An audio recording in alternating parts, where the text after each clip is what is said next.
Why have Turkish weapons suddenly become the hottest commodity in Southeast Asia? According to Anadolu Agency and Jane's Defense Weekly, Turkey has transformed from a modest regional producer into one of the fastest-growing defense suppliers to Asia. In less than a decade, Ankara's exports, ranging from advanced drones to fifth-generation fighters, have surged, reshaping procurement patterns in Indonesia, Malaysia, the Philippines, and beyond.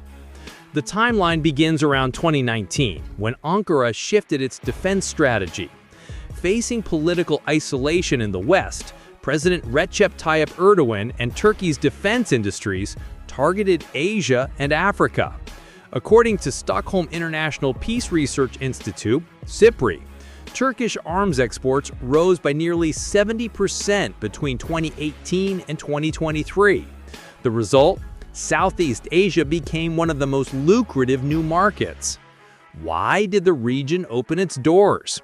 The South China Sea disputes keep escalating, terrorism remains a threat, and modern militarization is accelerating.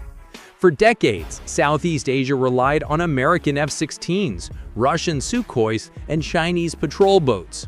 But the United States is expensive and political, Russia is crippled by sanctions, and China is viewed with suspicion. Turkey entered with affordable, battle-tested, and politically flexible systems. At the center stands the Bayraktar TB2 drone. It became famous in Nagorno-Karabakh and Ukraine, where videos showed it destroying tanks and artillery. The Philippines became the first Southeast Asian buyer in 2022, ordering TB2s to patrol its archipelagic borders. Malaysia entered negotiations soon after. Indonesia, instead of stopping at TB2, explored the far more advanced Akinci, capable of long-range strike missions and electronic warfare. But Turkey's breakthrough in Southeast Asia is not limited to drones. Concrete contracts have already been signed and delivered. Take Indonesia. In 2024, Jakarta signed a landmark contract for 2 MILGEM Istif-class frigates, making it the first foreign operator of Turkey's newest stealth warship. Valued at nearly $1 billion, the deal with Taiz shipyards and SSB Turkey marked a turning point for naval modernization.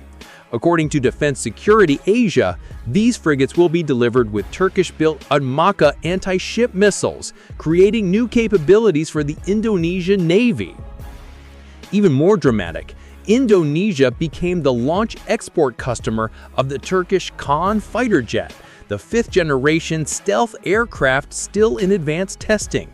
As reported by Associated Press, Jakarta signed for 48 KAANs worth nearly $10 billion, with deliveries expected in the late 2020s.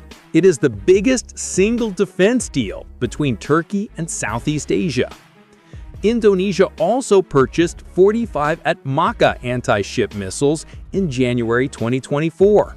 Produced by Roketsan, these missiles are designed to replace the aging Harpoon system, with a range exceeding 220 kilometers. By integrating them onto its new Turkish frigates, Jakarta signals a long-term partnership with Ankara. The cooperation extends to land systems. Turkish company FNSS partnered with PT Pindad in Bandung to develop the Kaplan MT medium tank, a 35-ton hybrid of Turkish design and Indonesian production. Several prototypes have already rolled out, with joint production ensuring that Indonesia is not just a buyer but also a manufacturer. The Philippines, meanwhile, opted for rotary wing power. Its Air Force ordered 6 T129 ATAK helicopters from Turkish Aerospace. 4 have already been delivered, as confirmed by Philippine news agency, with the remaining 2 arriving alongside spare parts and training packages.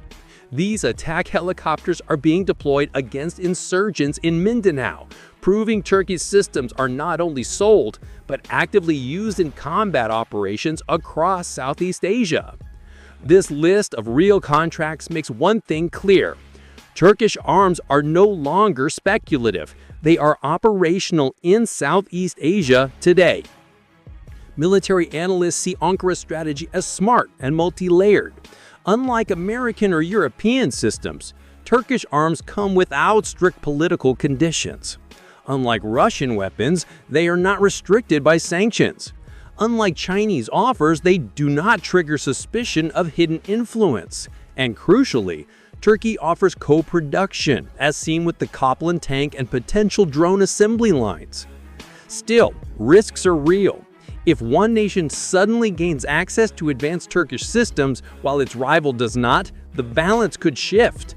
The Philippines operating TB2 drones, while Vietnam sticks with outdated systems, could increase tensions in the South China Sea.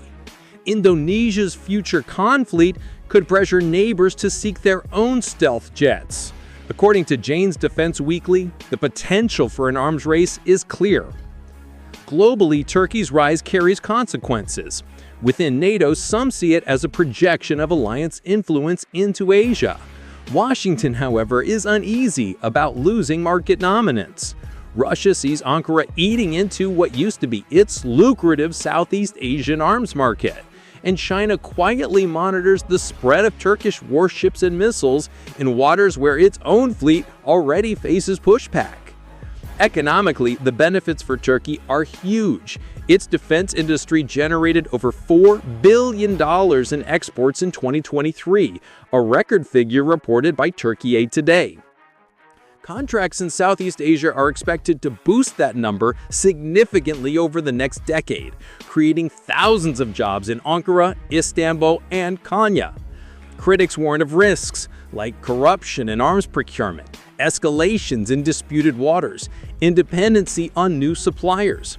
But supporters argue these deals give Southeast Asian militaries the tools they desperately need at prices they can actually afford.